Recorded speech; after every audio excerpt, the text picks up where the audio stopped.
এক যে ছিল মিষ্টি ছেলে আবু বক্কর নাম, মজারে মজারে দুষ্টুমিতে শেখাতো ইসলাম। বাবা মায়ের বাধ্য ছেলে, অভিযোগ কারো নাই, তাই তো তাকে আদর করে ভালোবাসে সবাই। আবু বক্করের সাথে ইসলামের পথে। আসসালামু আলাইকুম বাবা। ওয়ালাইকুম আসসালাম। মা, তাড়াতাড়ি খাবার নিয়ে আসো, আমার অনেক ক্ষুধা পেয়েছে কিন্তু। আসছি বাবা। ধৈর্য ধরে বসো বাবা, সম্ভবত এখনো খাবার সম্পূর্ণ রেডি হয়নি। মা তাড়াতাড়ি খাবার রান্না করতে পারে না কেন বাবা?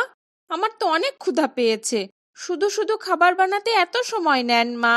বাবা আবু বক্কর, তুমি বিরক্ত হচ্ছ কেন? হয়তো কোনো একটা কারণেই সময় লাগছে খাবার বানাতে। সব ব্যাপারেই আমাদের ধৈর্য ধরতে হয় বাবা। আল্লাহ তাআলা মুমিনকে উদ্দেশ্য করে বলেছেন, নিশ্চয়ই আল্লাহ ধৈর্যশীলদের সঙ্গে রয়েছেন। এই যে তোমাদের খাবার নিয়ে এসেছি। দুঃখিত, রান্না করতে একটু বেশি সময় লাগলো আজ। মা আমাকে খাবার দাও তাড়াতাড়ি, প্রচন্ড ক্ষুধা পেয়েছে আমার। এই নাও।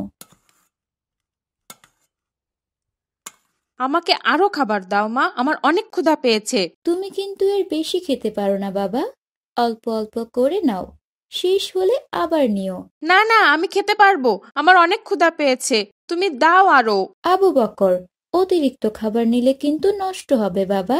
নষ্ট হবে না মা, দাও তো, অনেক ক্ষুধা পেয়েছে আমার। ঠিক আছে, এই নাও, কিন্তু খাবার নষ্ট করো না কিন্তু বাবা। ঠিক আছে মা।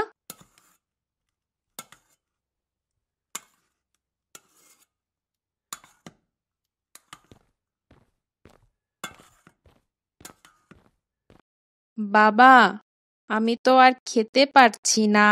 এটা কেমন কথা বাবা? তোমার মা কিন্তু বলেছিলেন খাবারটা নষ্ট হবে। তাতে কি বাবা, আমাদের কি খাবারের অভাব আছে? খাবারের অভাব না থাকলেও খাবার নষ্ট করা কিন্তু ইসলাম সমর্থন করে না। এটা অপচয় বাবা। আর আল্লাহ তাআলা অপচয়কারীকে শয়তানের ভাই বলে ঘোষণা করেছেন।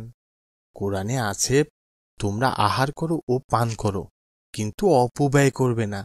নিশ্চয়ই আল্লাহ অপচয়কারীকে পছন্দ করেন না। যে কোনো অপচয় করাই ইসলামের পাপ বাবা। আমার ভুল হয়ে গেছে বাবা, অনেক ক্ষুধা লেগেছিল, আমি ভেবেছিলাম খেতে পারবো, তাই অতিরিক্ত নিয়েছিলাম। হ্যাঁ বাবা, তুমি বুঝতে পারোনি। তুমি হয়তো জানো না, আমাদের নবী সাল্লাল্লাহু আলাইহি সাল্লাম খাওয়ার পর তার 3টি আঙ্গুল চেটে নিতেন।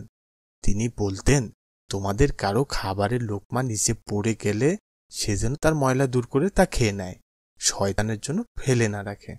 তিনি আরও বলেছেন, তোমাদের খাদ্যের কোন অংশে বরকত রয়েছে তা তোমাদের জানা নেই, আর তুমি একেবারে খাবার নষ্ট করছো বাবা। এটা কি ঠিক বাবা? আমি দুঃখিত বাবা, এরপর আমি আর অতিরিক্ত খাবার নিয়ে নষ্ট করব না। এখন এটা ফেলে দেই? না বাবা, খাবার নষ্ট করা মোটেও ঠিক হবে না। তুমি আমাকে তোমার খাবারগুলো দাও, আমি খেয়ে নিচ্ছি। ঠিক আছে বাবা। তুমি ঘুমিয়ে যাও, রাতে তাড়াতাড়ি ঘুমোতে হয় বাবা, অনেক রাত হয়ে গেছে। আচ্ছা বাবা।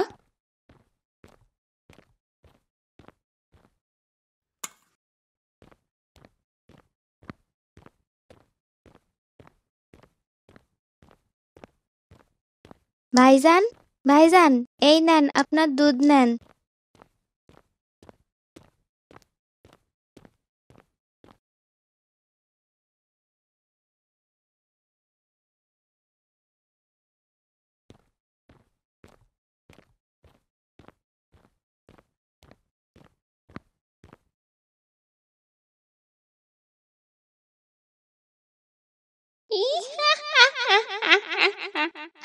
আয় আয়, তোকে নিয়ে যাব। পালাবি কোথায় আবু বকর? আয়। না না না, বাঁচাও বাঁচাও বাঁচাও বাঁচাও। মা মা ওমা ওমা, তাড়াতাড়ি আসো মা, মা তাড়াতাড়ি এসো। কি হয়েছে বাবা, কি হয়েছে? আমি অনেক ভয়ানক একটা স্বপ্ন দেখেছি মা, অনেক ভয়ানক স্বপ্ন। নিশ্চয়ই আমার খারাপ কিছু হবে, না হলে আল্লাহ আমাকে এমন স্বপ্ন কখনোই দেখাতেন না। ভয় পেও না বাবা, খারাপ স্বপ্ন আল্লাহ পক্ষ থেকে দেখানো হয় না, এটা শয়তানের কাজ। আল্লাহ মানুষকে ভালো স্বপ্ন দেখান।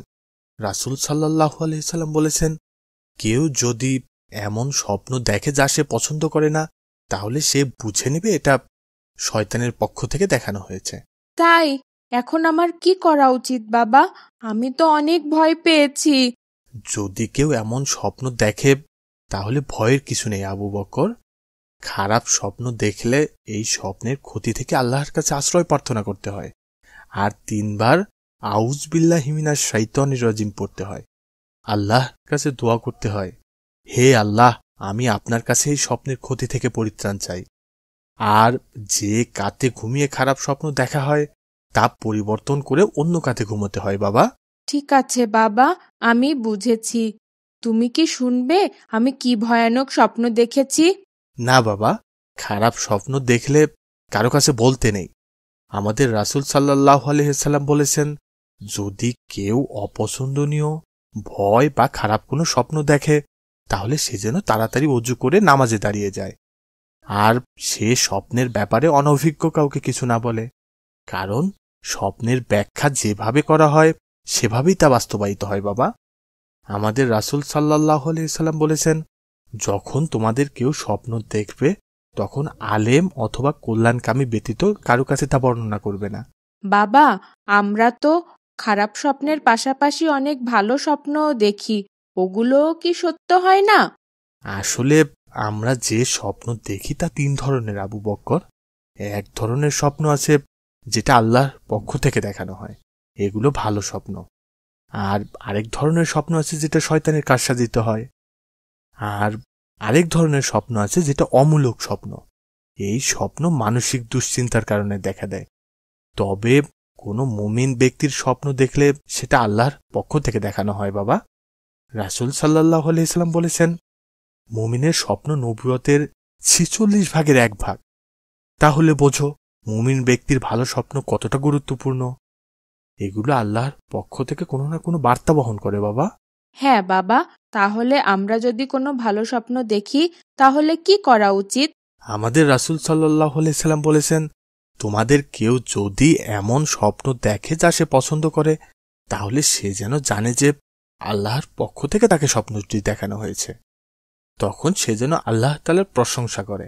অনেক ধন্যবাদ বাবা। এখন তাহলে আমি আরেক পাশ ফিরে ঘুমিয়ে যাই। ঠিক আছে বাবা, আর ভয় পেও না, আল্লাহকে স্মরণ করে ঘুমিয়ে যাও।